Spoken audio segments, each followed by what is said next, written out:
Have you ever felt like your dreams are just too big for your reality? Like you're staring up at a skyscraper from the bottom of a deep, dark well? Well, I want to tell you a story today. It's about a boy named Leo, who had nothing but lint in his pockets and a universe of dreams in his head. Leo grew up in a forgotten corner of the city, a place where hope was a luxury and dreams often died before they could even take flight. His family was loving, but they were perpetually struggling.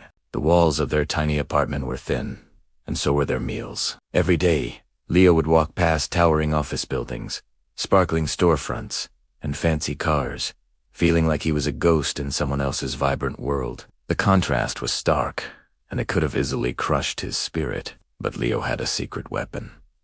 While his pockets were empty, his mind was a treasure chest. His grandfather, a man with calloused hands and a gentle smile, had once told him, "Leo, never let the size of your wallet determine the size of your thoughts. Your mind is the most powerful tool you will ever own."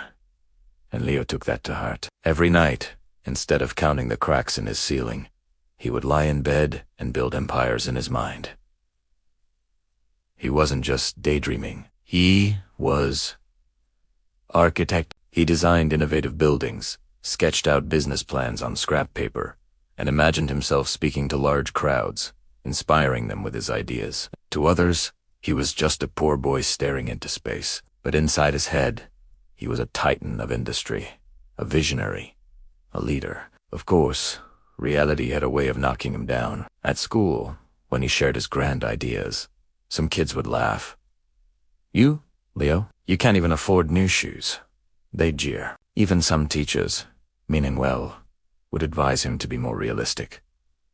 They'd say, "Leo, it's good to have dreams, but maybe start with something smaller, something more achievable for someone in your position." For a while, their words stung. Doubt, like a creeping vine, tried to wrap itself around his heart. He started to wonder, are they right? Am I just a fool for thinking so big? Maybe I should just aim for a simple, stable job and forget all these crazy ideas. The weight of his circumstances felt heavier than ever. He looked at his worn-out clothes, felt the gnawing hunger in his belly, and the skyscraper of his dreams seemed to mock him. One particularly tough day, after being ridiculed for a model city he had built out of cardboard boxes, Leo went to the city library, his sanctuary. He sat there, feeling defeated, when he stumbled upon a book about great inventors and entrepreneurs. He read about people who started with less than he had. They faced ridicule, failure, and overwhelming odds, but they all shared one thing in common. They refused to let their circumstances define their vision. They thought big, even when their world was small.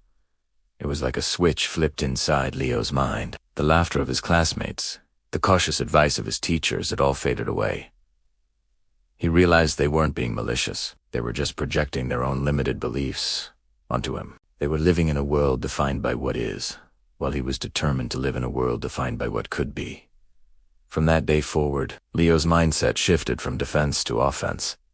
He wasn't just protecting his dreams anymore. He was actively fighting for them. He understood that thinking big wasn't just about imagining a great future. It was about taking action, no matter how small, in the direction of that future. He started devouring every book he could find on business, architecture, and public speaking. He knew he didn't have money, but he had time and an insatiable curiosity. He began to see his disadvantages as unique strengths. Not having resources forced him to be incredibly creative and resourceful. He learned to solve problems with his mind, not with money. He started a small service, offering to help local shopkeepers design more attractive window displays using discarded materials. At first, they were skeptical. What does a kid know about business?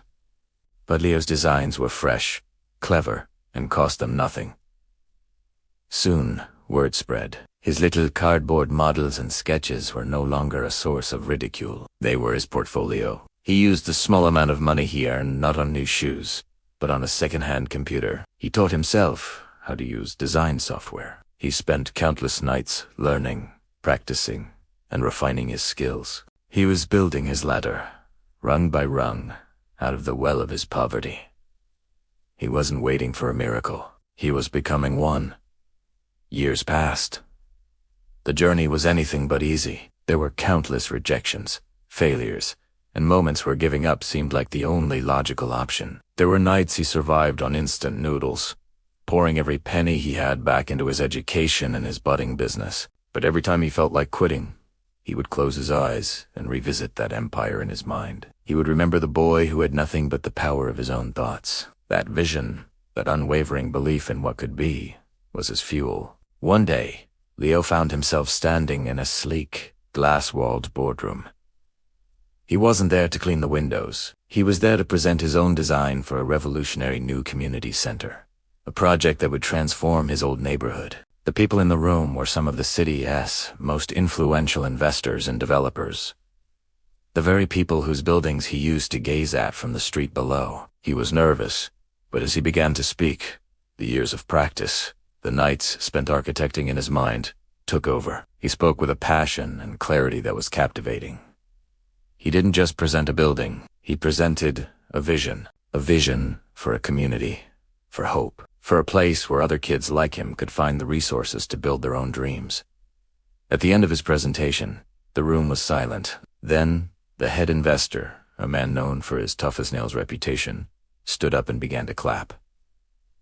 The deal was won. Today, Leo is a renowned architect and urban planner. He has built skyscrapers, but more importantly, he has built hope. He often returns to his old neighborhood, not as a visitor, but as a mentor. He tells his story not to brag, but to ignite a fire in others. He tells them that your current situation is just a starting point, not your final destination. Your bank account doesn't measure your worth, and your background doesn't dictate your future.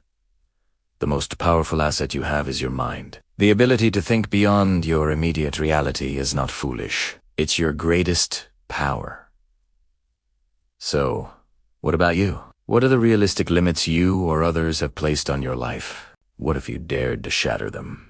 What if you allowed yourself to think bigger than you ever have before? Like Leo, you might not have the resources right now. You might be facing ridicule or doubt. But you have a mind. You have the ability to build an empire inside your head first. Start today. Nurture your vision. Feed it with knowledge. Protect it from negativity. And take one small, deliberate step in its direction. Because the story of Leo teaches us one profound truth. It doesn't matter if your pockets are empty, as long as your mind is full of possibility. The world is built by those who dared to think big, especially when they started small. Thank you so much for watching. If this story resonated with you, please hit that like button and subscribe for more content to help you build your own empire. We'll see you in the next video.